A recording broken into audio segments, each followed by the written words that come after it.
Good day, my dear students. Welcome to our class on bioethics and sexual ethics.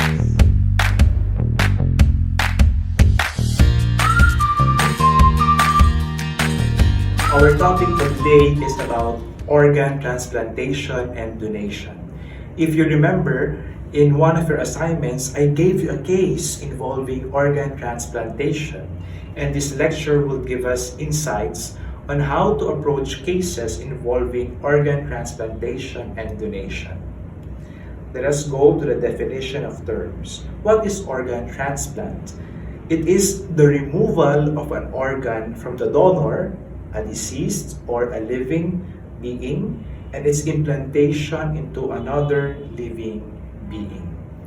We need to take note there are two sources of organ for organ transplant: the deceased donor and the living donor.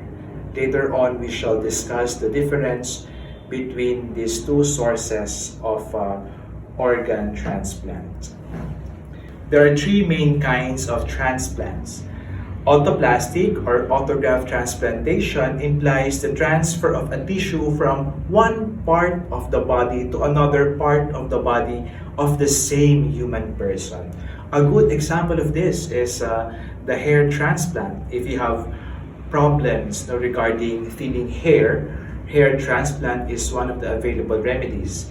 They will take the hair from thicker parts of the scalp and implant it on the thinning section of the scalp for hair regrowth. That is autoplastic or autograft transplantation. The second is heteroplastic or xenograft transplantation, which refers to the transplantation of organs from one species to another, from a non-human animal into a human person. A good example of this is what the scientists are studying nowadays, the possibility of transplanting the corneal tissues of an animal. The cornea is the front layer of the eye, and if it gets damaged, it affects the vision. And such condition can be remedied by corneal transplantation.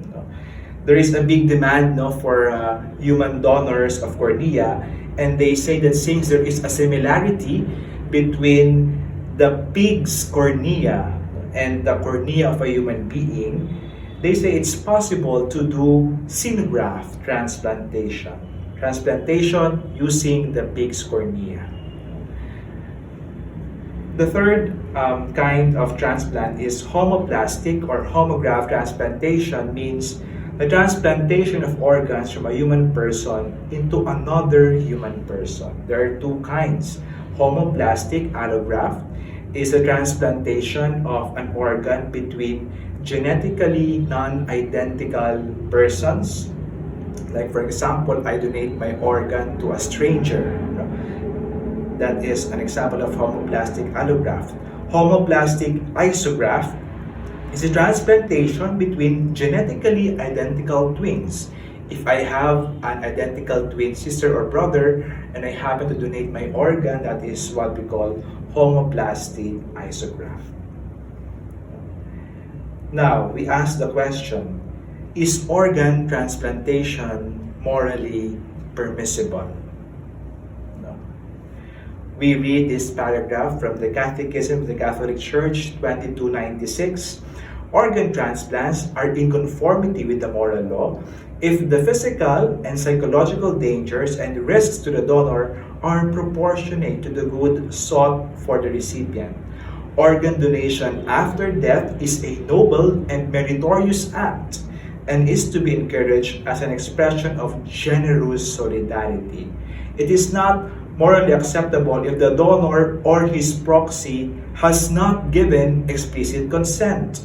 Moreover, it is not morally admissible to bring about the disabling mutilation or death of a human being, even in order to delay the death of other persons.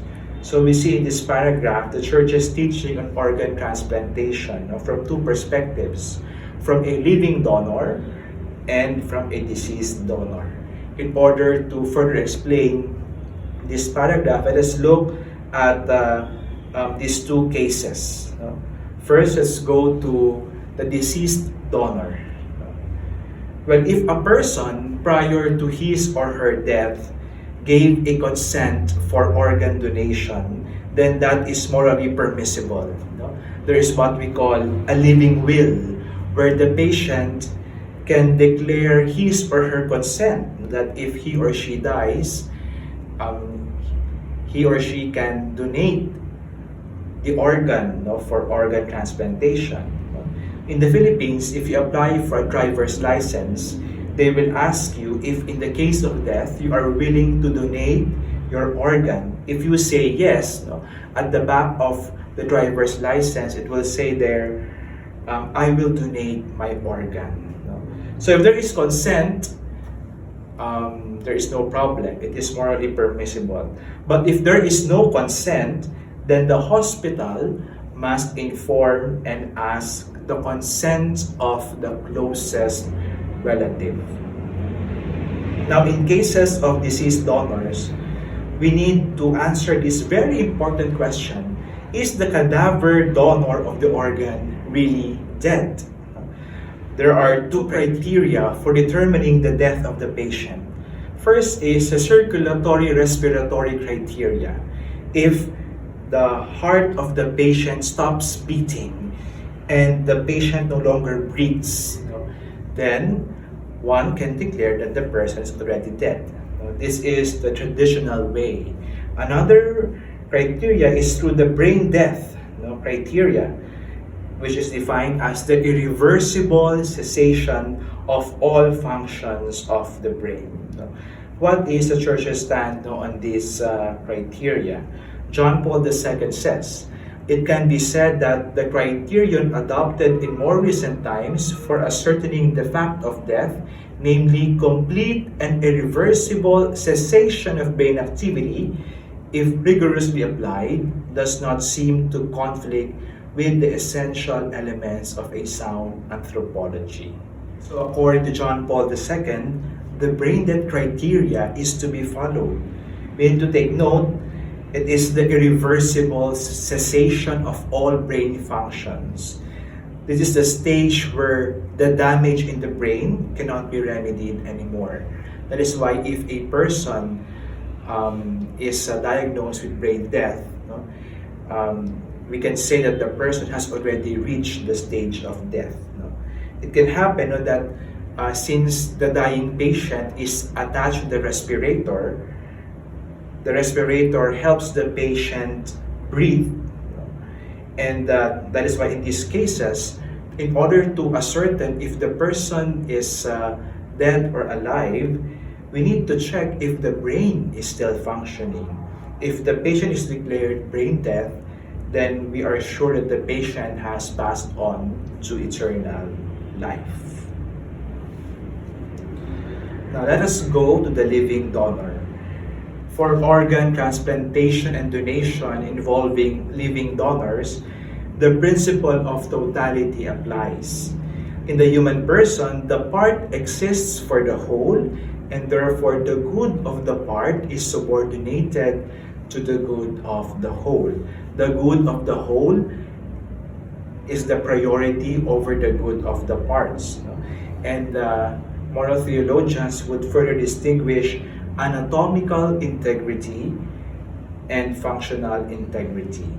Anatomical or physical integrity means all organs of the body are respected, whereas functional integrity refers to the healthy and efficient functioning of the human body.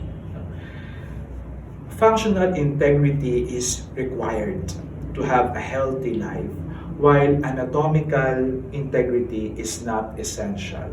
A good example is the removal of kidney. I can donate a kidney because I have two kidneys, and the removal of one kidney does not cause serious damage to the essential functioning of my whole body.